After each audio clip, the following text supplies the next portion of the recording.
people of Colchis were celebrating in the streets long into the night of that first day. That first day when the heavens erupted into light, and a glittering god of gold and fire walked the streets, side by side with a demigod of red, leading an army of red, grey, and golden giants, while vast chariots of iron orbited the planet overhead. The people of Colchis fell to their knees in rapture and jubilation as this god and his giants passed through Valadesh to the giant temple at the heart of the city. There, awaiting this golden new god, knelt Lorgar Aurelia. The golden giant stepped before Lorgar and spoke a single sentence. His voice was full of love and authority. "Rise, my son." And that was how it began. It was some days later, as Lorgar stood beside his father looking out over the celebrations as they continued long into the night. It was many hours later, as Lorgar stood beside his father, looking out over the celebrations as they continued long into the night. Lorgar was full of wonder as the culmination of his life's events and visions came together with the reunification of his father. Lorgar, not wanting to let the silence between himself and his father continue, spoke aloud. "This day is exactly as I once foretold it, father. Long have I dreamt of this day as it is, and as it was." The Emperor walked beside his son and smiled before answering with a musical voice. "Yes, my son. It does seem that you have inherited some of my more esoteric gifts of foresight. Perhaps not as strong as your brother Magnus." The Emperor gestured down to the courtyard below, where a crimson-skinned giant was conversing with a handful of Colchisian scholars in the vast courtyard below. "Or perhaps the angel, but your skills of foresight are impressive," finished the Emperor. "Angel," voiced Lorgar, with a rueful smile. "Are we not all as angels? For what are the offsprings of a god if not his angels?" The Emperor became quiet, before turning to his son and speaking again. "And that, my son, is something we must speak on before anything else can be done between us." Lorgar went to speak, but his father cut him off and continued. "You truly believe that, don't you, my son?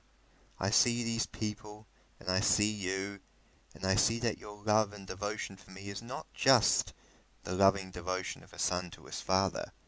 No, you see me as something more.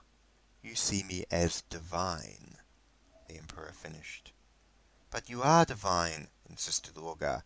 "It is as my visions foretold. You are divine, the only true divine in the universe. You are to unite humanity and lead them to conquer the stars, to conquer all that the light touches. How else could you describe such a being who could undertake such a vision, other than a divine?" "I am no divine, my son. I am just a man, the same as you, and your brothers, and your sons. A great and powerful man, perhaps, but I am still just a man." "No, father," voiced Lorgar. "You are divine. Say you are divine, father. Everything I have done here has been for you, to show the people of this world that you are the one true God.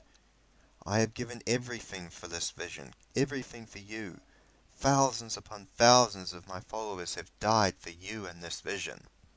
The Emperor smiled, a sad smile, and spoke again. "And do you not see that that is the problem, my son? In the name of religious worship on this world, ever since the age of strife, billions have died.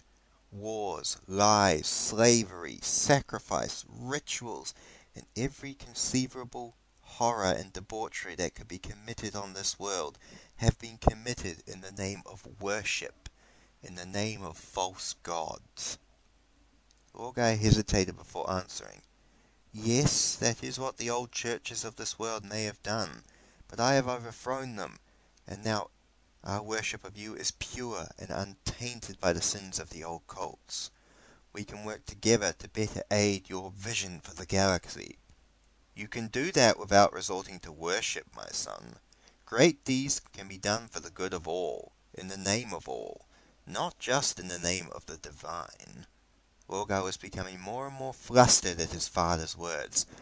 No, no, you are a god. I believe it. It is true. It must be true. I have devoted everything to you, myself, the lives of my followers. The Emperor smiled inwardly again at the mention of Lorgar's followers. Lorgar had already sensed the taint on Lorgar's closest followers of Erebus and Corferon, and the Emperor had already dispatched agents of the Officio Assassinorum to terminate them shortly after he had met them both, and to frame their deaths as the final acts of spite from the defeated cults of this world. The taint of the ruinous powers radiated from his son's followers, and radiated from many people of this world, and the Emperor knew that careful purging would be required to free this world from the taint. It was a lie to his son, but it was a necessary lie. The Emperor's thoughts quickly returned to the present. My son, I know these are not the words you are expecting to hear, but I hope in time we can work together, and you can see the truth and the wisdom behind my words and deeds. I understand if these are not what you wish to hear now, and we will speak of more of this in the future. For tonight, enjoy your victory. Speak to your brother. Speak to your new sons.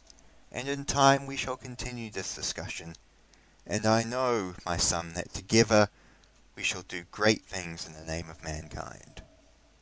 Lorgar wanted to continue speaking, but quietly and softly turned and left the room, leaving the Emperor alone upon the balcony, looking out over the city below.